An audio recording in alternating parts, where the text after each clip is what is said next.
Welcome to the deep dive. Today we're tackling one of the big ones, a real mountain in A philosophy. beautiful but very steep mountain. Exactly. We're talking about Baruch Spinoza's 17th century masterpiece, the Ethica. And you really can't overstate how radical this book is.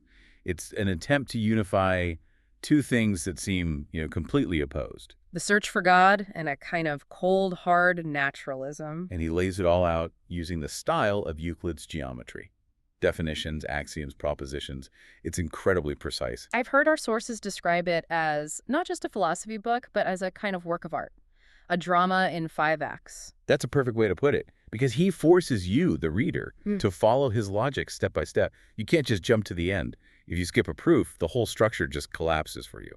So that's our mission for this deep dive. We are going to follow that blueprint. We want to move you from what Spinoza calls mere consciousness. Just, the day-to-day feeling of being aware. Right. From that to genuine self-knowledge. And for Spinoza, that is completely inseparable from the knowledge of God.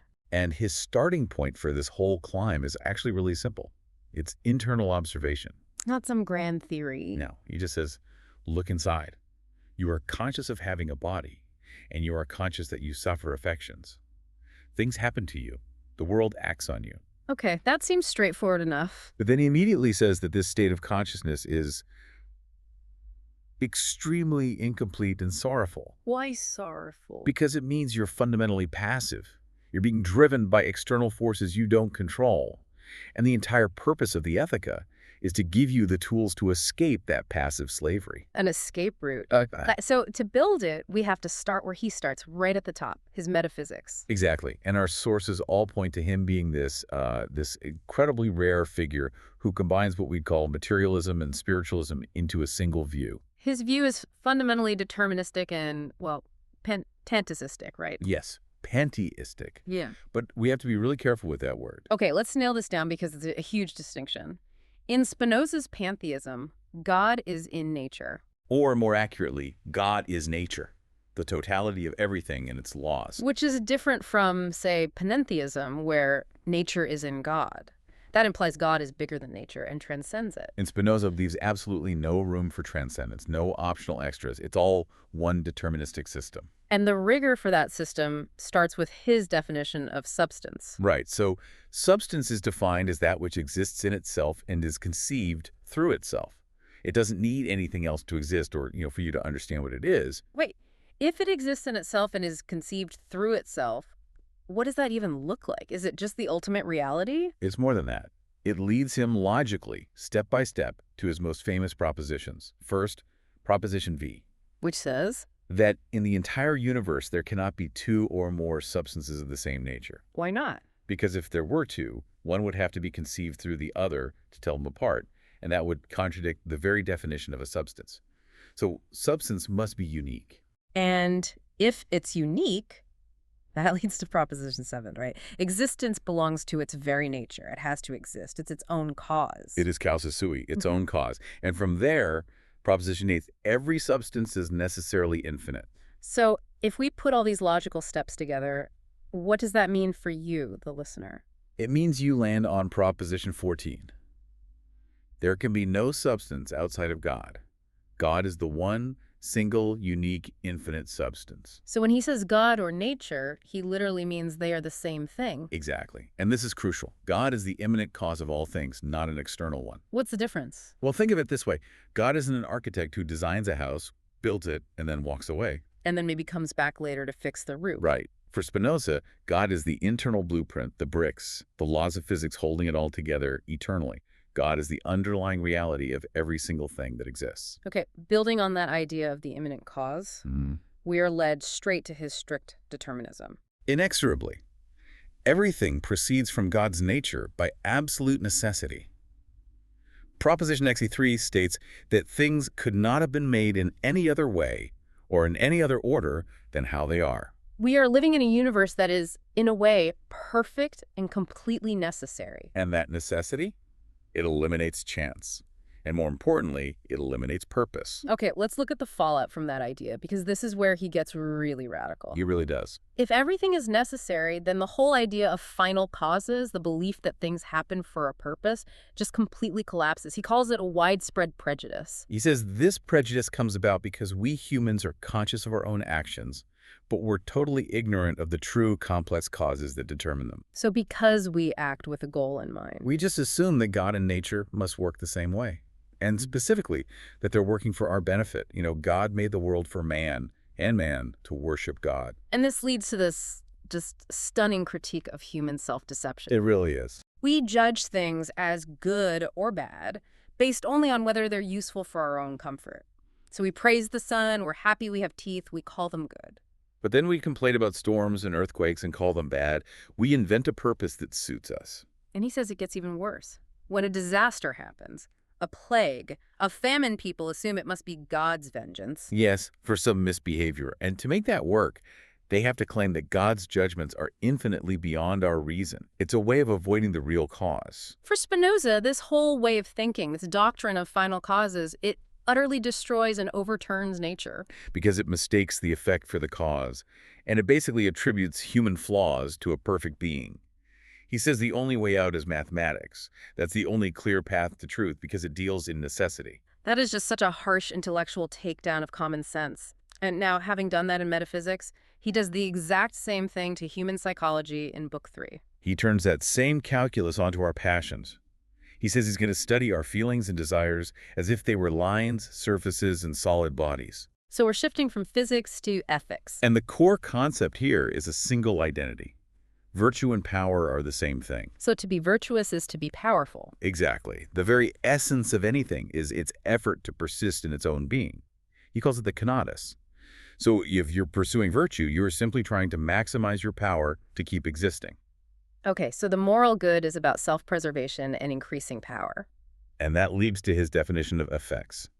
An affect is just something that happens to the body that either increases or diminishes its power to act. And this gives us his two crucial states of being, right? Yes. First, the passive state, or passion. This happens when we are only a partial cause of what's happening to us. We're being pushed around by the outside world. And he calls this human slavery. He does. And the opposite is the active state, or action. This is when we are the adequate cause of what happens, when we act purely from our own internal nature. Which for him is reason. Which is reason. And that is true freedom. So why are we slaves most of the time? The reason is profound. The power of a passion is defined by the external cause, and that external cause can be infinitely more powerful than we are. So we think we're free because we know we're angry and seeking revenge. But we're completely ignorant of the complex chain of external causes that determine that anger in the first place. It's the same deterministic insight, but now applied to our own minds. Right. You see the drunk person saying things they'll regret, or the young person consumed by a desire for revenge. Spinoza says what we call a free decision of the mind and what we call a desire are the exact same thing. Just viewed from two different perspectives, thought and extension. You're just following the laws of your nature. And often you're being driven by these confused, inadequate ideas from the outside world. This framework leads him to a really interesting anti-ascetic view of joy. Very anti-ascetic. Yeah. Joy is the transition from a lesser to a greater state of perfection. It's an increase in our power. So the wise person should actually enjoy life. Absolutely. The wise person will nourish the body, eat, drink, enjoy music, sports, beautiful scents. Why? I mean, what's the philosophical justification?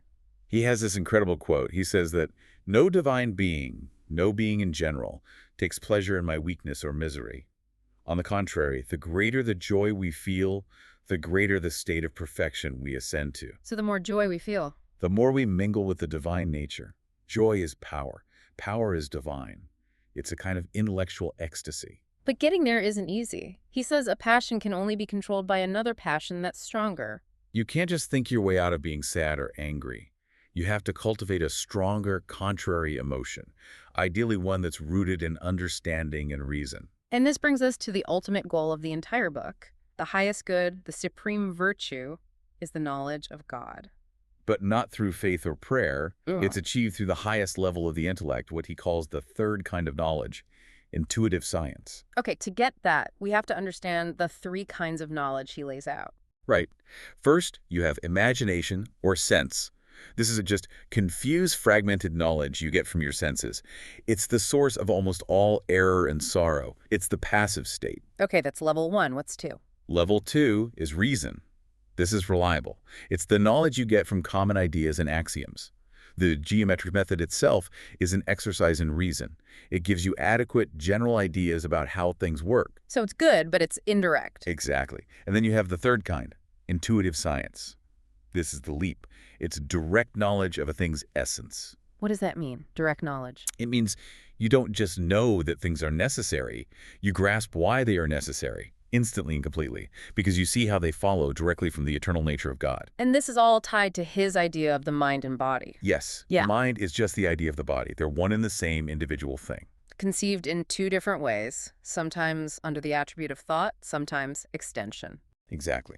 And when you finally achieve that intuitive grasp of reality, you reach the highest form of human happiness he can imagine, inner contentment. And that's a joy that comes from what? It's a joy that comes from contemplating your own power to act, knowing that your power comes from reason, and that your reason is rooted in this intuitive knowledge of God. So if everything is determined, and the highest goal is this kind of individual intellectual freedom, where does that leave society and morality? Well, his geometric method dictates that humans are most useful to one another. So it's not a lonely pursuit. Not at all. Since the highest good reason, knowledge is common to all, the supreme good that virtuous people seek is something that can be achieved equally by everyone. It's a rational basis for cooperation and harmony. But most people aren't guided by reason. They're driven by passions. That's the reality. And if they're going to live together in a community, in a state, they have to give up their natural right to seek vengeance or judge good and evil for themselves. So how do you maintain a stable society? Through practical necessity. The state is maintained by laws that are enforced by threats. By threats. That sounds pretty grim. It's pragmatic. Fear is a passion. The threat of punishment is a powerful passion that is strong enough to control other destructive passions, like greed or anger. Mm. It's the only way to manage a population that isn't guided by reason. So you have this pragmatic, almost cynical political reality on one hand. And then on the other, you have the highest personal achievement, which he describes in Book 5, the intellectual love of God.